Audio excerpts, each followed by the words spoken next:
오늘 말씀의 제목은 악순환의 고리가 끊어지다라는 제목으로 함께 은혜를 나누고자 합니다. 하나님께서 이 땅의 현실에 대해서 두 가지 예언을 하신, 판단하시고 또 예언하신 내용이 있습니다. 그 첫 번째가 뭐냐면 이제 신명기 15장 11절에 보면 우리가 사는 세상의 현실에 대해서 냉정하리 마치 솔직하게 이렇게 이야기를 하십니다. 그 내용이 뭐냐면 땅에는 언제든지 가난한 자가 그치기 아니하겠으므로, 이게 첫 번째 내용입니다. 그러니까 하나님께서 우리 가운데 이야기하시는 건 뭐냐면 가난이 없는 유토피아를 약속하지 않으셨습니다. 그렇게 생각하시면 안 돼요. 이 땅의 삶이라는 것, 현실이라는 것은 항상 가난한 자가 그치지 아니하겠다라고 이야기를 하십니다. 죄인들이 사는 세상의 본질을 정확하게 꿰뚫어 보시고 우리에게 말씀하셨다라는 거예요. 참 가슴 아픈 현실이죠. 과학은 어떻게 돼요? 눈부시게 발전하게 되고 경제 규모도 엄청나게 커져가지만 여전히 가난은 끝나지 않고 있는 모습들을 우리가 보게 됩니다. 이뿐만 아니죠. 또 하나의 측면이 있습니다. 그게 뭐냐면 우리의 귀에 들려오는 소식이 어떠하냐, 그걸 이제 마태복음 24장에 보면 예수님께서 이렇게 예언을 하셨습니다. 난리와 난리 소문을 듣게 될 것이다. 전쟁의 소문이 끊이지 않죠. 그렇게 이야기를 하셨다라는 거죠. 결국 우리는요, 거대한 사회 속에서, 경쟁 사회 속에서 잠시도 쉴 틈 없이 긴장하고 살아가게 됩니다. 여기에는 이제 우리가 잘 아는 듯이 차가운 논리 하나가 작동을 하게 됩니다. 그게 뭐냐면 바로 강한 자만이 살아남고 약한 자는 먹히고 만다는 약육강식의 논리가 지배하게 됩니다.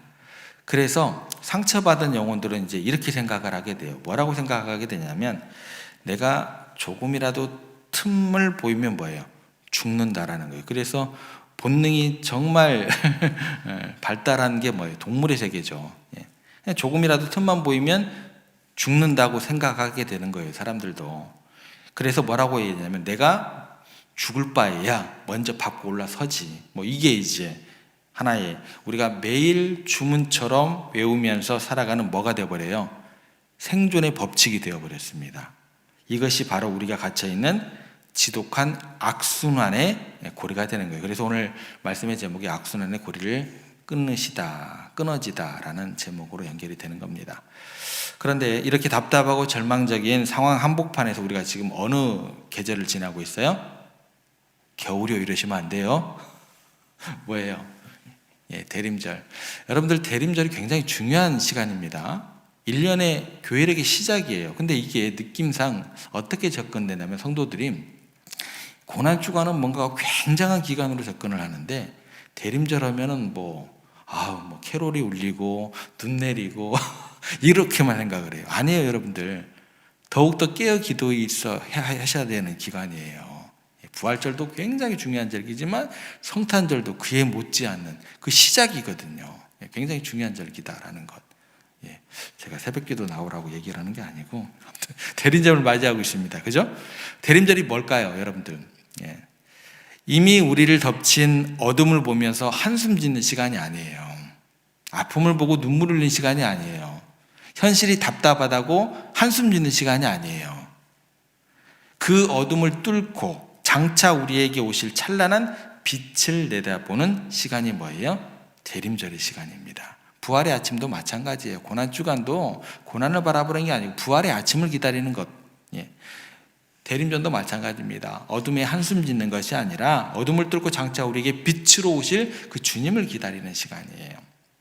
오늘 본문의 말씀은요, 사망이 깊은 골짜기를 걷던 이스라엘 백성들에게, 그리고 오늘을 사는 우리에게 하나님께서 던지시는 조금은 충격적이고도 희망적인 약속의 말씀이 됩니다.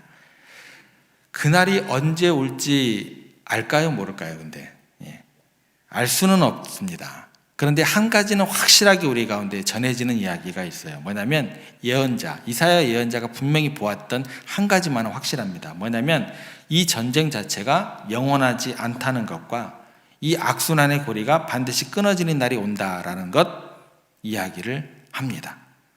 어떻게 이것이 가능할까? 오늘 주시는 말씀을 통해서 그 비밀을 함께 생각해 보고자 합니다. 오늘 말씀을 이해하기 위해서 먼저 인간들이 가지고 있는 그 내면을 한번 생각해 보겠습니다. 오늘 본문에 보면 두 가지 무기가 나와요. 뭐가 나와요? 칼하고 창이 나옵니다. 칼하고 창. 그러면 이렇게 질문을 한번 해보세요. 사람들이 왜 손에 칼을 들까요? 왜 날카로운 창을 막 갈게 될까요? 남을 공격해서 죽이려고? 이게 원래 목적이 아닙니다. 왜 그러냐면 그 근본적인 어떤 그 내용은 두렵기 때문에 그래요. 왜 그럴까요? 누군가 나를 해칠지 모른다는 두려움. 뭐예요? 약육강식이잖아요. 그죠? 그러니까 이게 누군가 나를 해칠지 모른다는 그런 두려움, 또 내 소중한 것을 빼앗길지 모른다는 그 공포, 이 불안감이 우리 손에 뭐를 들게 했다라는 거예요? 무기를 들게 했다라는 거예요. 그래서 사람들이 생각합니다. 세상은 전쟁터야. 아무도 나를 지켜주지 않아. 내가 나를 지켜야 돼. 그러면서 무기를 만들고, 그러면서 뭐예요? 마음의 벽을 이렇게 이제 쌓아가는 거예요. 한 장씩 마음의 벽을 쌓아가는 거예요. 그러다 보면 이웃을 향해서 어떤 말이 나가게 될까요? 날선 말이 나가게 되겠죠. 날선 말로 무장하고 이웃을 대하게 되더라는 거예요. 그러면 이런 태도가 그 이웃을 넘어서서 확대되면, 국가적으로 확대되면 이게 뭐가 될까요? 전쟁이 되는 거예요. 근원적으로 따져가다 보면 전쟁이 왜 발발하게 되느냐? 난리와 소문이 왜 발발하게 되느냐? 뭐부터 시작하는 거예요? 약육강식. 그것부터 시작하게 되더라는 거예요. 그래서 본문이 뭐라고 얘기를 하냐면 결과적으로는 어떤 일이 벌어지게 되면 이 나라와 저 나라가 이렇게 나오죠. 그죠? 그렇게 확대되는 거예요. 그래서 국가들이 서로를 향해서 칼을 겨누게 된다라는 거예요. 그러면서 입으로는 무슨 얘기를 해요? 평화를 원한다고 이야기를 해요. 그런데 뒤로는 뭐예요? 전쟁을 연습하더라는 거예요. 그게 뭐예요?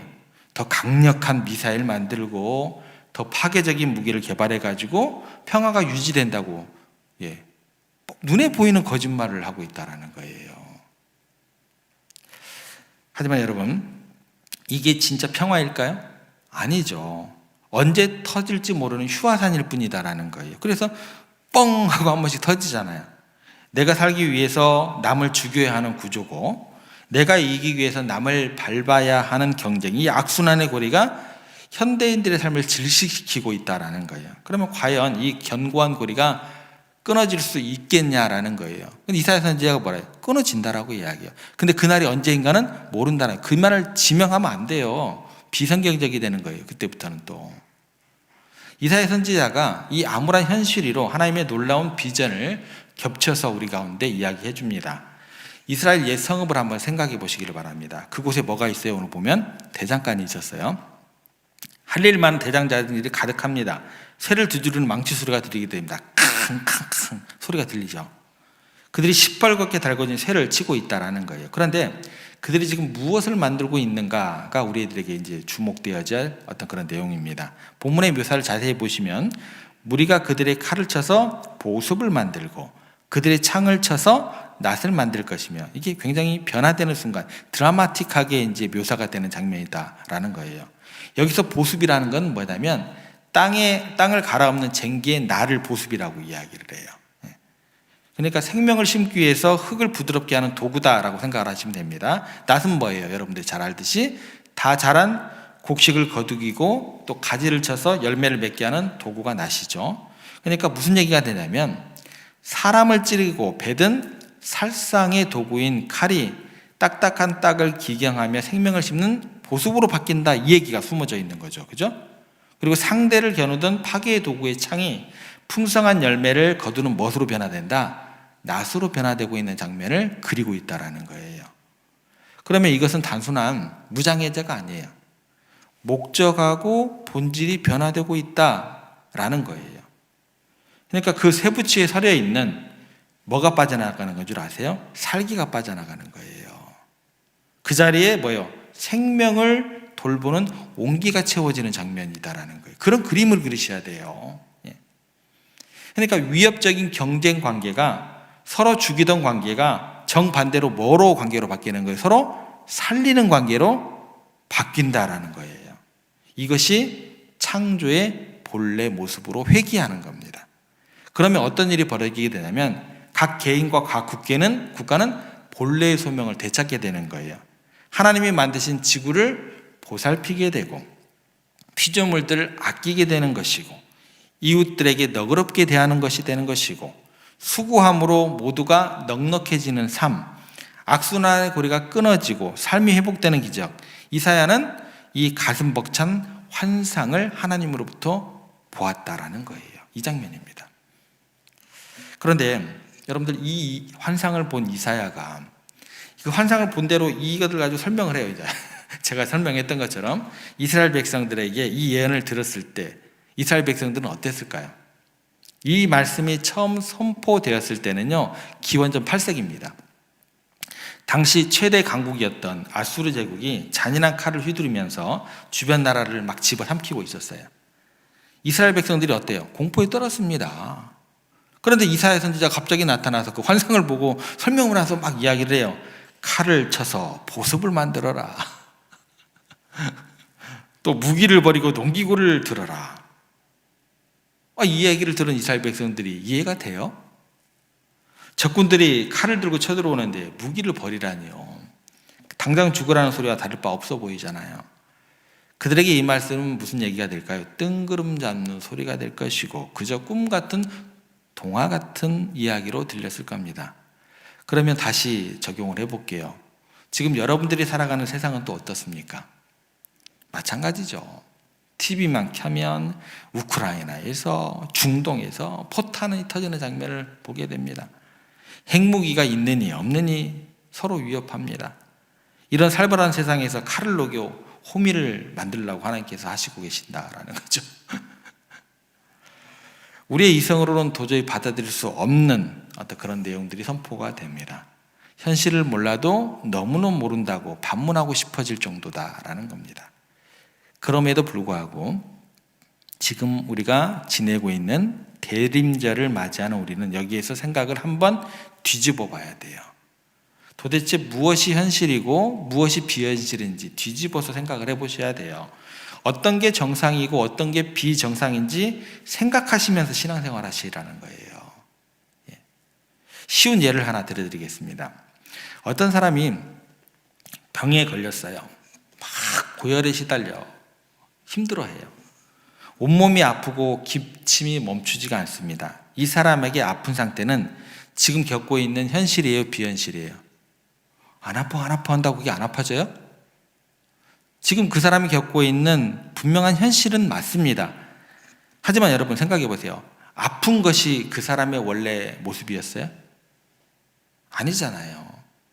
건강한 것이 정상이고 아픈 것은 뭐예요? 비정상인 거예요. 질병은 우리 몸이 고장난 상태, 즉 비정상적인 현실이다라는 거예요. 그러면 의사가 뭐라고 얘기를 할까요? 당신은 나을 겁니다. 건강해질 겁니다. 라고 의사가 이야기를 할 때 그게 꿈 같은 소리일까요?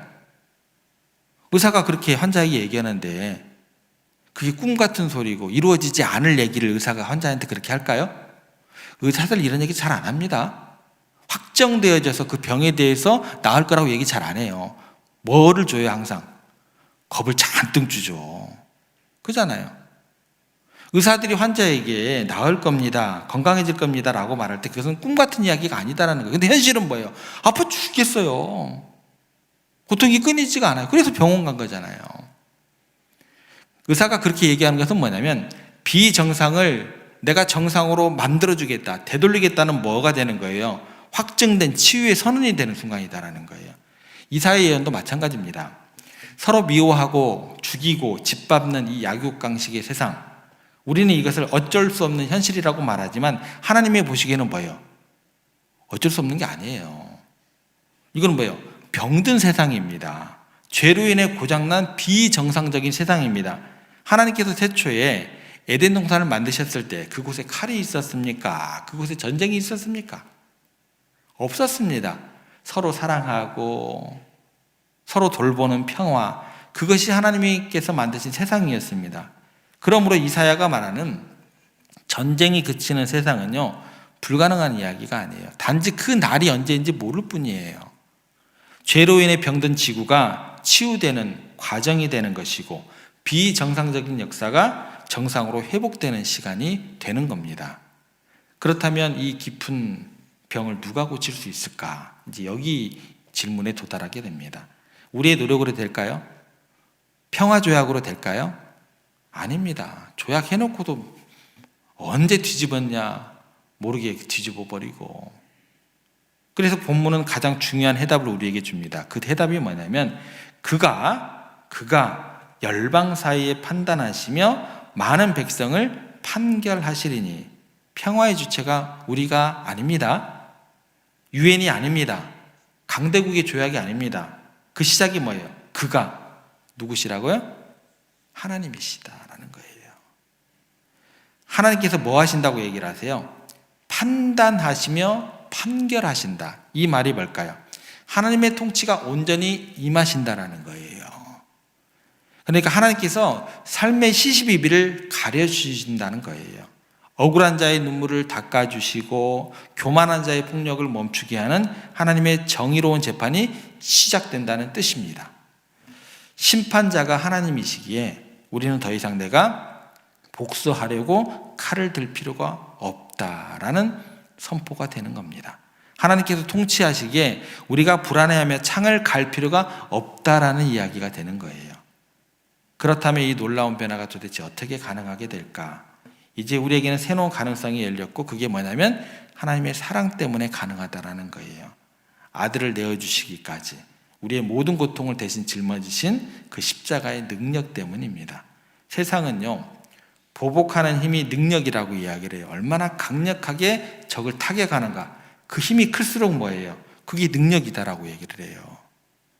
받은 만큼 돌려주는 것을 뭐라고 얘기를 해요? 정의라고 이야기를 합니다. 그런데 예수님께서 고통을 견디는 사랑이야말로 세상을 바꾸는 진짜 능력임을 말씀하시고 그 능력을 우리 가운데 보여주신 게 뭐가 되는 거예요? 십자가가 되는 겁니다. 예수님의 삶을 보겠습니다. 로마의 칼 앞에서 예수님께서 더 큰 칼로 대항하지 않으셨다라는 거죠. 군병들이 창을 겨눌 때 하늘의 군대를 불러가지고 그들을 일망타진하지 않으셨다라는 거예요. 쓸어버리지 않으셨다라는 거예요. 대신 그분은 자신을 십자가에 내어주시고 자신의 몸을 깨뜨리셨습니다. 그렇게 하심으로 하나님과 우리 사이 그리고 사람과 사람 사이에 막힌 담을 허무셨다라는 거. 이게 진짜 승리가 됩니다. 이것이 하나님께서 보여주신 세상의 정상적인 해법이 되는 겁니다. 그 십자가 사람만이 우리의 삶의 질긴 악순환의 고리를 단번에 끊어낼 수 있게 되었다라는 것입니다. 말씀을 좀 정리해 보겠습니다. 이사야가 보았던 그 환상은요, 먼 훗날의 이야기로 치부하지 마시기 바랍니다. 우리 삶 속에서 일어나야 될 하나의 사건으로 여러분들 바라보시길 바랍니다. 여러분의 마음을 점검하기를 원합니다. 혹시 여전히 미움이란 이름의 칼을 갈고 있지는 않으십니까? 두려움이라는 그 재료로 여러분의 창을 만들고 있지는 않습니까? 이 악순환의 고리를 이제는 끊어야 한다라는 거예요. 누가? 하나님의 부르심을 받은 사람들이. 이 땅의 교회가 아니 칼과 창을 보습과 낫으로 바꾸라고 그랬는데 보습과 낫을 창과 칼로 만들면 어떻게 해요, 교회가? 이걸 거꾸로 작동시키면 어떻게 되냐는 거예요. 대림제를 보내고 있는데 성탄의 기쁨을 세상 가운데 외쳐야 되는 이 시즌 가운데 지금 무슨 짓들을 하고 있는가 모르겠습니다. 그죠? 악순환의 고리를 우리가 끊어야 된다는 거예요. 그죠? 우리의 힘으로는 불가능하지만 우리를 위해 고통을 감내하신 예수님을 의지하면서 이게 가능하다는 거예요. 오늘 이 시간 우리들의 손에 들린 그 날카로운 비난의 칼을 내려놓는 게 먼저다라는 거예요. 형제를 찌르는 혐오의 창을 내려놓는 게 먼저다라는 거예요. 그리고 성령의 불로 그 칼을 녹여나가면서 그 쇠를 쳐서 사랑의 보습을 만들고 미움의 창을 쳐서 섬김의 낫으로 만들어가는 우리 모두가 되어야 할 것입니다. 대림절에 주님이 오셔서 우리의 마음을 다스리실 때 어떤 일이 일어날까요? 다시는 전쟁을 연습하지 아니하리라. 이 놀라운 평화의 선언이 여러분들의 개인의 심령 위에, 또 여러분의 가정 위에, 그리고 이 어지러운 나라와 민족 위에 실제가 되어 임하게 되기를, 그런 날을 우리 가운데 속히 오기를 그렇게 기도하시고 기대하시는 우리 모두가 되었으면 좋겠습니다. 이 거룩한 변화의 주인공들이 다 되시기를, 오늘 하루에 그렇게 삶이 되시기를 주님의 이름으로 축복합니다.